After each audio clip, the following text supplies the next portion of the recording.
Assalamualaikum warahmatullahi wabarakatuh. Selamat sore semua.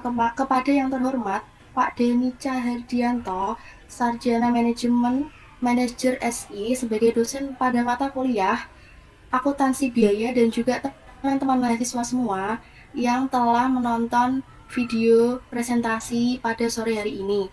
Pertama-tama, marilah kita panjatkan puji dan syukur kehadirat Allah karena telah memberikan rahmat kesehatan dan keselamatan sehingga kita dapat berkumpul di ruang kelas ini.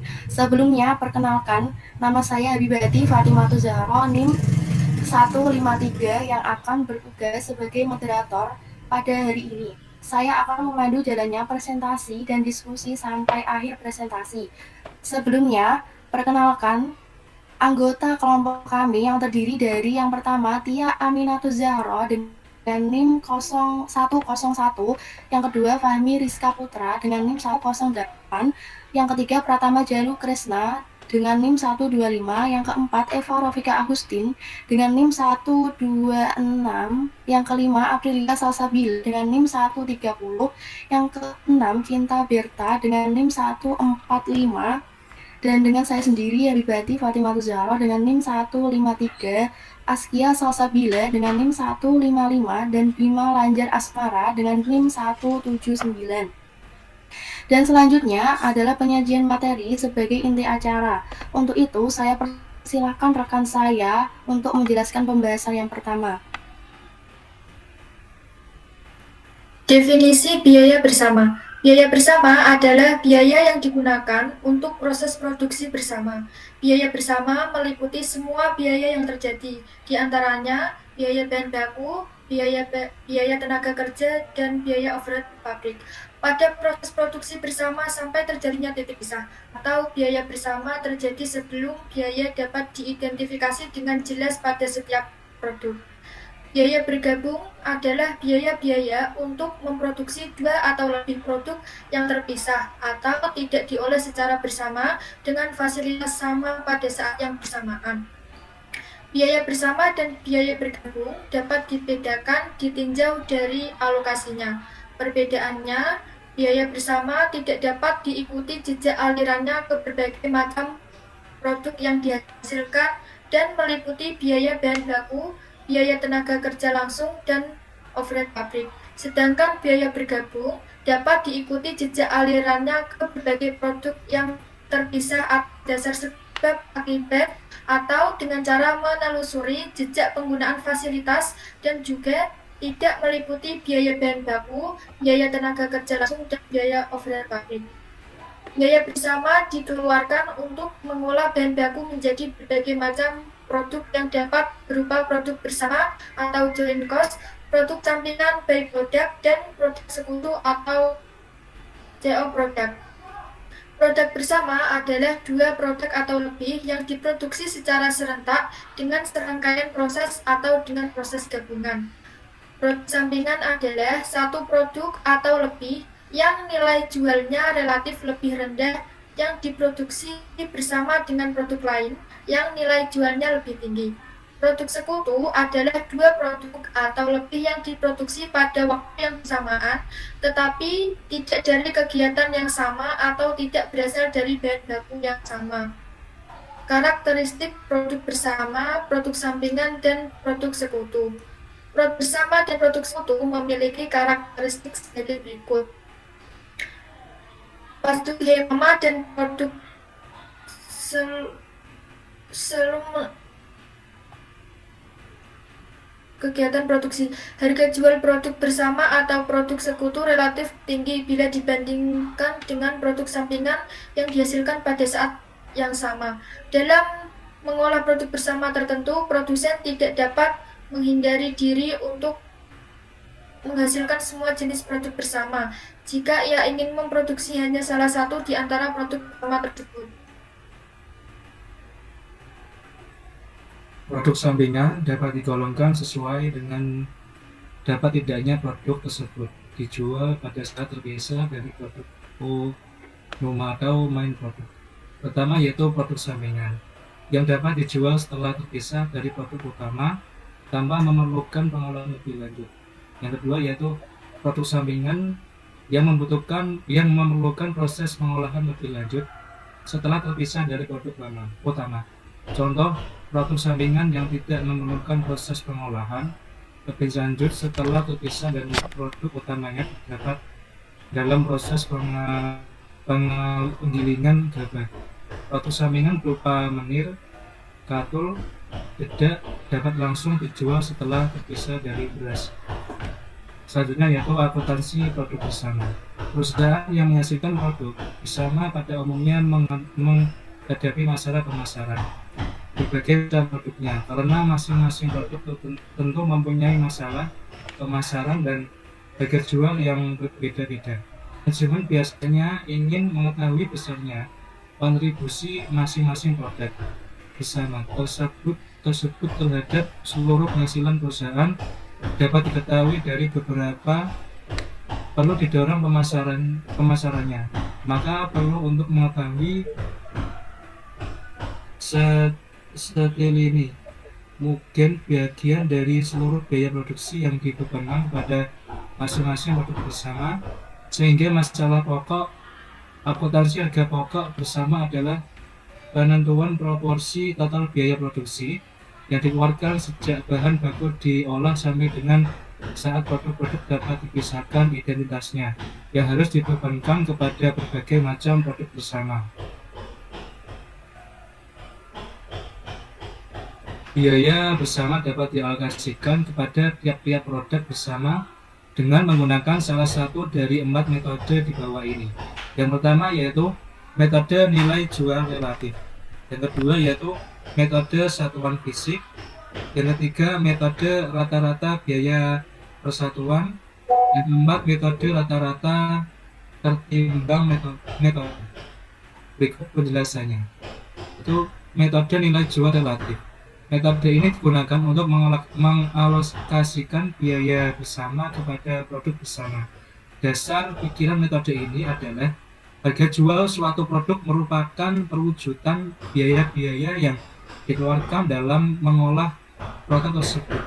Jika salah satu produk terjual lebih tinggi daripada produk yang lain, hal ini karena biaya dikeluarkan untuk produk tersebut lebih banyak dibandingkan dengan produk yang lain. Contoh 1.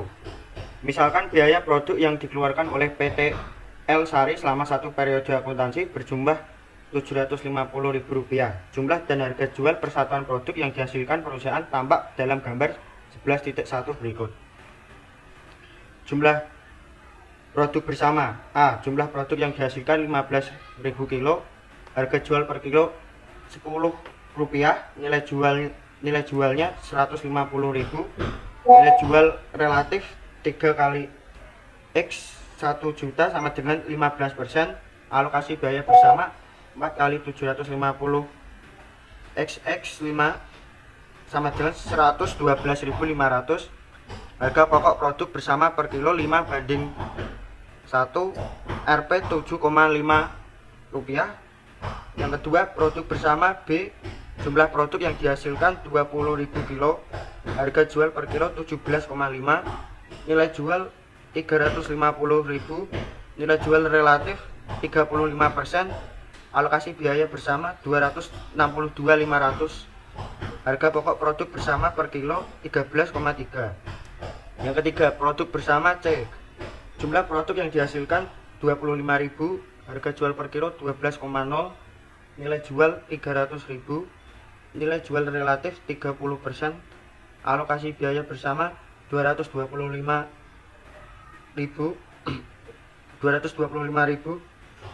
Harga pokok produk bersama 9,00. Produk bersama D. Jumlah produk yang dihasilkan 10.000 per kilo. Harga jual per kilo 20,0. Nilai jual 200.000. Nilai jual relatif 20%. Alokasi biaya bersama 150.000. Harga pokok produk bersama per kilo 15,00. Total jumlah produk yang dihasilkan 70.000 kilo. Nilai jual 1 juta. Total 100%. Dan alokasi biaya bersama 750.000. Alokasi biaya dapat juga dilakukan sebagai berikut. Total biaya bersama 750.000 dibagi dengan total nilai 1 juta dikalikan 100%, akan didapat persentase dari nilai jualnya 75%. Jadi untuk tiap-tiap produk bersama, persentase biaya dari nilai jualnya adalah 75%. Dengan mengalihkan persentase tersebut dengan nilai jual tiap produk, maka biaya bersama dapat dialokasikan seperti pada gambar 11,2. Produk A 75% dikali 150.000 sama dengan 112.500. Produk B 75% dikali 350.000 sama dengan 262.500 dan seterusnya.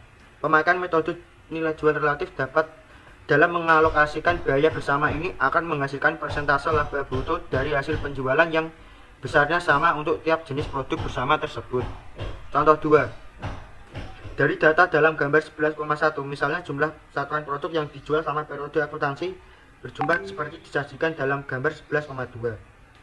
Produk A satuan yang terjual 10.000, produk B 15.000, produk C 20.000, produk D 8.000, jumlah 53.000. Hasil penjualan produk A 100.000, produk B 262.500, produk C 240.000, produk D 160.000, jumlah sama dengan 762.500. Harga pokok penjualan produk A 75.000, produk B 196.875, produk C 180, produk D 120.000, jumlah sama dengan 571.875. Laba bruto produk A total Rp25.000, produk B Rp65.625.000, produk C Rp60.000, produk D Rp40.000 dengan total jumlah masing-masing Rp196.025.000.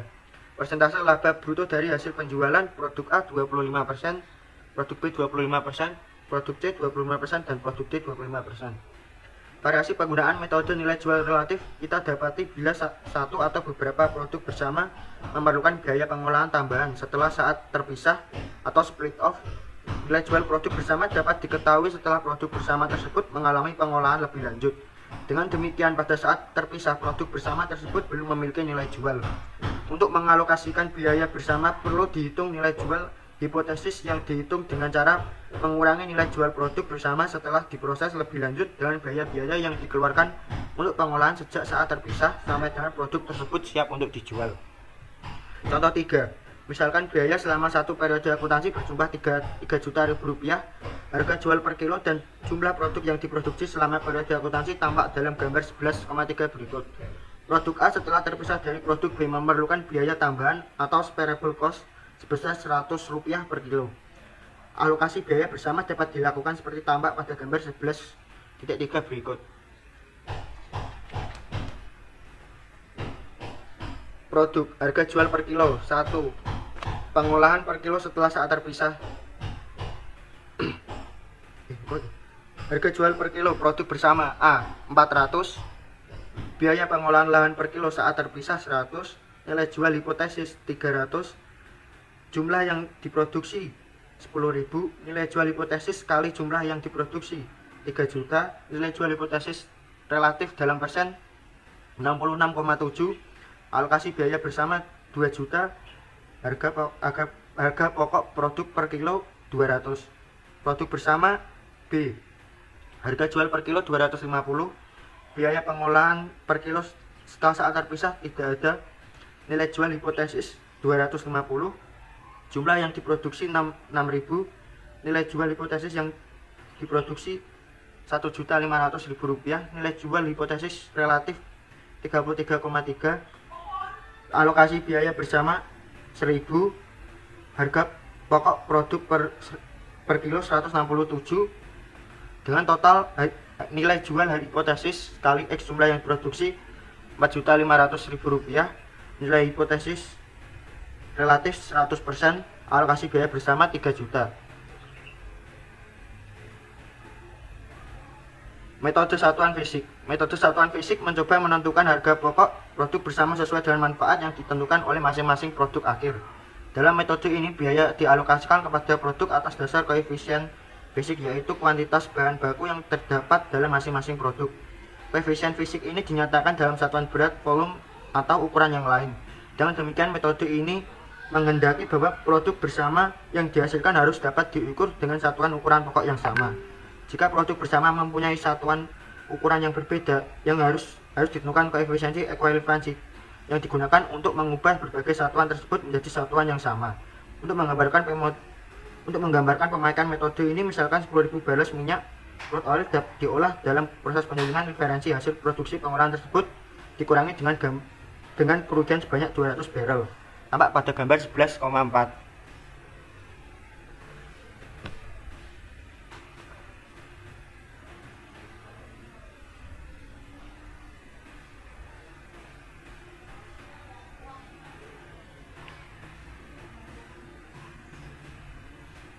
Yang tampak pada halaman 338.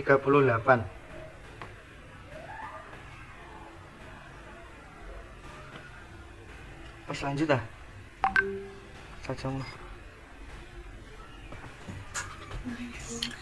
Metode rata-rata biaya persatuan. Metode ini hanya dapat digunakan bila produk bersama yang dihasilkan diukur dalam satuan yang sama. Pada umumnya, metode ini digunakan oleh perusahaan yang menghasilkan beberapa macam produk yang sama dari suatu proses bersama, tetapi mutunya berlainan. Dalam metode ini, harga pokok masing-masing produk dihitung sesuai dengan proporsi kuantitas yang diproduksi. Contoh 4. Perusahaan penggergaji kayu menghasilkan berbagai macam mutu kayu. Data kegiatan perusahaan selama satu periode akuntansi adalah sebagai berikut. A. Jumlah produksi 762.000 meter. B. Biaya bersama 22.860.000. Biaya rata-rata biaya per 1.000 meter sama dengan 30.000. Rata-rata biaya per 1.000 meter kubik digunakan untuk menghitung harga pokok berbagai macam kayu yang mempunyai mutu yang berbeda-beda sesuai dengan proporsi kuantitas masing-masing disajikan dalam gambar 11.6.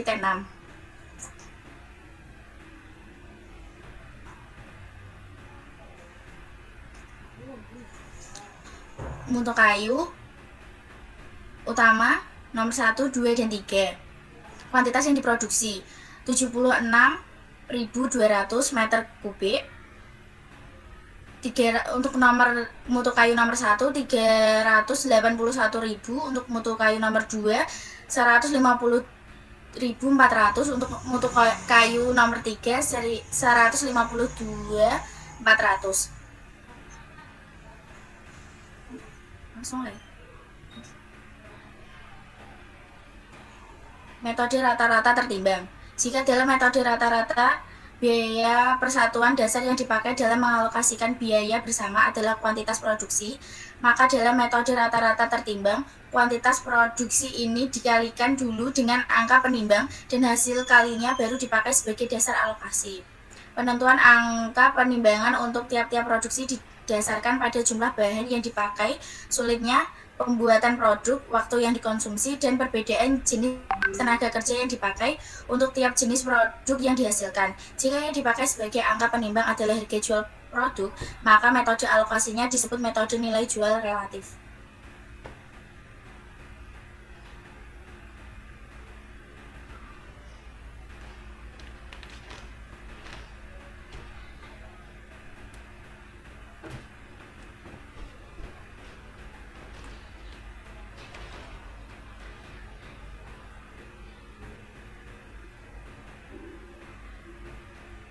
Contoh 5, biaya bersama yang dikeluarkan selama satu periode akuntansi berjumlah Rp 64.500. Jumlah produk yang dihasilkan dan angka penimbang tiap produk bisa dilihat dalam gambar 11.7. Ada 3 produk A, B, C. Jumlah yang diproduksi, produk A 40.000, produk B 35.000, produk C 25.000. Angka penimbangnya produk A 3, produk B 2, produk C 1. Jumlah yang diproduksi dikali dengan angka penimbangnya, yaitu hasilnya produk A 120.000, 20.000, produk B 70.000, produk C 25.000, dan hasilnya 215.000. Alokasi biaya bersama yaitu produk A hasilnya 36 juta, produk B 21 juta, produk C 7.500.000, jumlahnya adalah 64.500.000. Biaya bersama dan keputusan manajemen. Tujuan alokasi biaya bersama adalah untuk penghitungan laba agar supaya dapat diketahui berapa kontribusi masing-masing produk bersama terhadap seluruh laba perusahaan yang diperoleh perusahaan. Harga pokok tiap-tiap produk bersama yang didapat dan proses alokasi tidak bermanfaat bagi manajemen dalam pengambilan keputusan.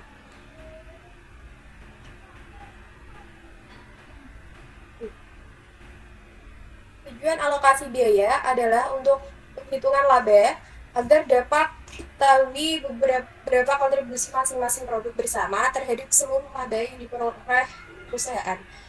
Selanjutnya contoh 6, perusahaan A misalnya memproduksi 2 jenis produk A dan B dari satu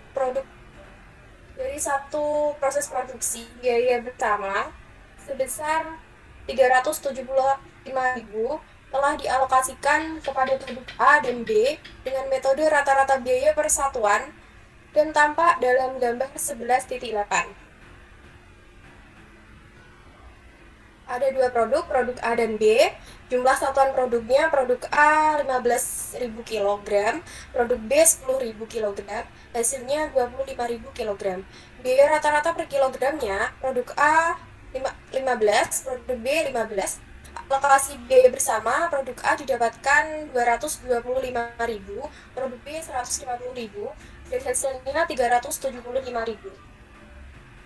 Apabila perhitungan di atas terdapat kesalahan dalam analisis, maka produk B mengakibatkan kerugian sebesar 5.000 dan tidak usah dilanjutkan produksinya karena produk B menghasilkan rugi sebesar 5.000 dan kemudian maka kerugian perusahaan menjadi sebesar 27.500, yaitu dari 247.500 dikurangi 375.000. Produk B memberikan kontribusi sebesar 145.000 kepada laba perusahaan, sehingga total biaya bersama adalah 375.000 dan dapat ditutup dengan menghasilkan laba perusahaan secara keseluruhan sebesar 17.500.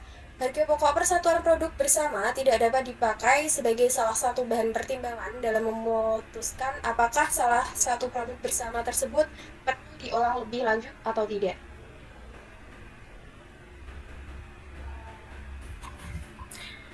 Dalam produk sampingan, pembahasannya adalah bagaimana memperlakukan pendapatan penjualan produk sampingan tersebut. Metode akuntansi yang digunakan untuk memperlakukan produk sampingan dapat dibagi menjadi dua golongan. Metode tanpa harga pokok. Metode yang tidak mencoba menghitung harga pokok produk sampingan atau persediaannya, tetapi memperlakukan pendapatan penjualan produk sampingan sebagai pendapatan atau pengurangan biaya produksi. 2. Metode harga pokok. Metode yang mencoba mengalokasikan sebagian biaya bersama kepada produk sampingan dan menentukan harga pokok persediaan produk atas dasar biaya yang dialokasikan tersebut.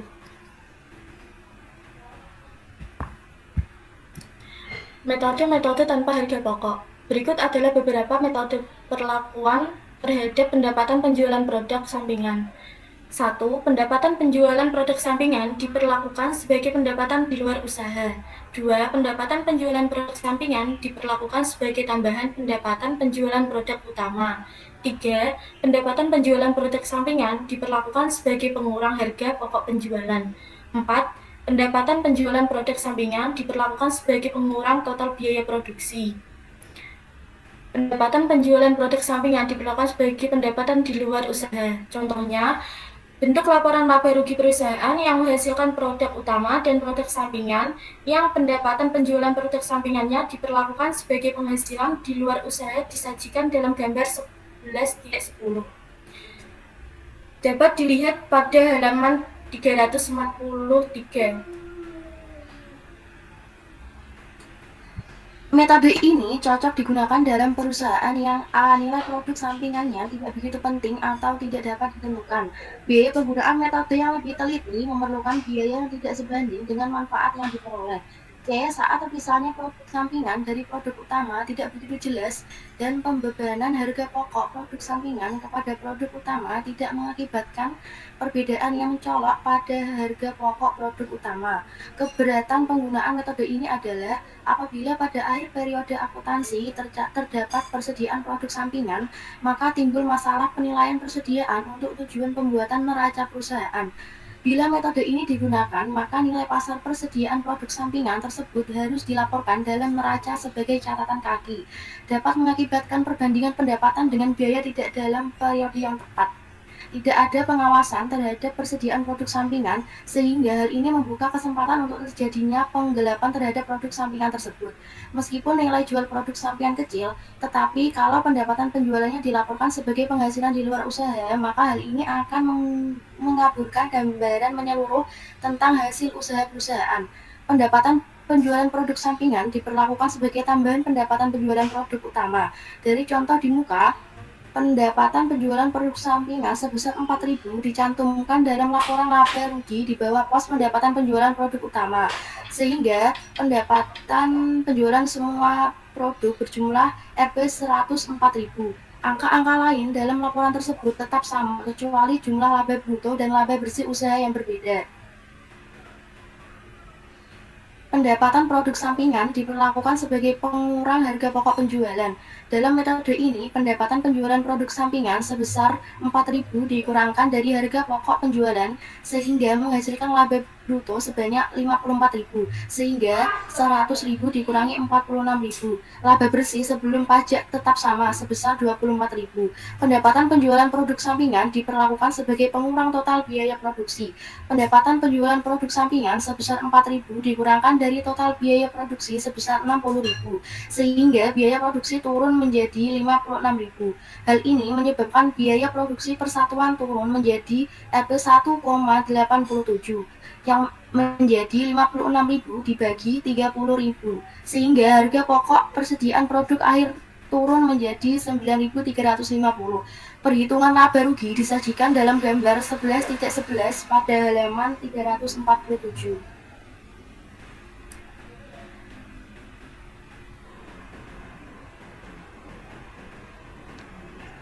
Pendapatan penjualan produk sampingan yang ditambahkan pada pendapatan penjualan produk utama atau yang dicantumkan sebagai pendapatan lain-lain atau yang dikurangkan dari harga pokok penjualan atau dari harga pokok penjualan yang dikurangkan dari total biaya produksi adalah pendapatan penjualan produk sampingan setelah dikurangi dengan biaya pemasaran, biaya administrasi dan umum produk sampingan tersebut setelah terpisah dari produk utama.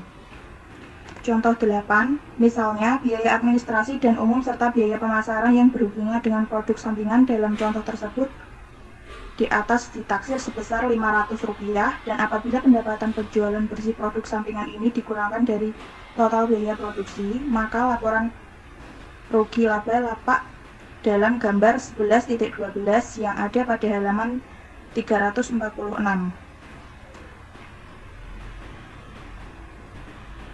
Karena ada sebagian biaya penjualan dan biaya administrasi dan umum yang dibebankan kepada produk sampingan sebesar Rp500, maka jumlah biaya-biaya tersebut yang semula Rp30.000 dalam laporan rugi laba di atas tinggal Rp29.500. Dari Rp30.000 dikurangi Rp500. Metode nilai pasar atau reversal cost method. Metode perlakuan produk sampingan ini pada dasarnya sama dengan metode terakhir yang telah dibicarakan di atas. Metode ini mencoba menaksir biaya produk sampingan. Metode ini menaksir biaya produk sampingan dengan titik tolak dari nilai pemasarnya. Biaya produk sampingan dihitung seperti disajikan dalam gambar 11.13. Taksiran biaya produk sampingan pada saat terpisah ini kemudian dikurangkan dari biaya bersama untuk mendapatkan biaya produk utama. Gambar bisa dilihat pada halaman 346.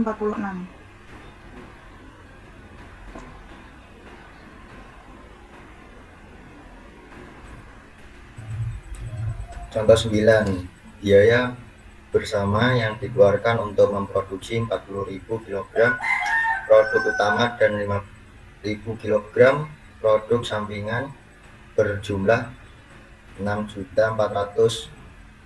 Setelah terpisah dari produk sampingan, produk utama dapat laku terjual tanpa harus mengalami pengolahan lebih lanjut. Nilai pasar produk sampingan 80 per kilo. Biaya pemasaran produk sampingan ditaksir 5% dari harga jual dan laba bruto ditaksir 15% dari harga jualnya. Biaya-biaya pengolahan produk sampingan yang dikeluarkan setelah produk sampingan terpisah dari produk utama diperkirakan jumlah 70.000. Perhitungan harga pokok produk utama dan produk sampingan dicantumkan dalam gambar 11.14 bisa dilihat di halaman 347.